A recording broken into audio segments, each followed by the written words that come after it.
In this stitch I'm going to show you how to do the popcorn using 4 double crochets into the same stitch. So let's just go right here.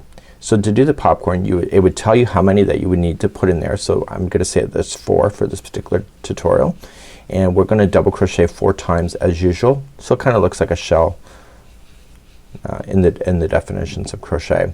To do the popcorn you're gonna drop and you're gonna come to the top one of the first one right there and grab the loop and pull through, and then you're done.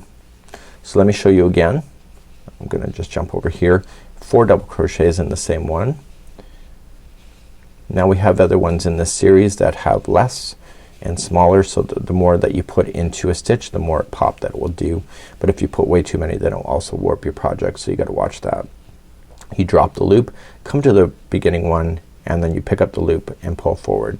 Now that is considered a right side popcorn. So if it ever told you to do a wrong side popcorn, what you would need to do, instead of going from the front to the back, you go from the back of the first one to the front.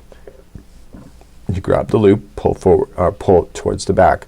So you see it change the direction of which those are popping. So now this is popped towards the back, this one's here in the front. So watch those on this pattern. So it's always assumed as right side popcorn unless it tells you wrong side popcorn in the pattern.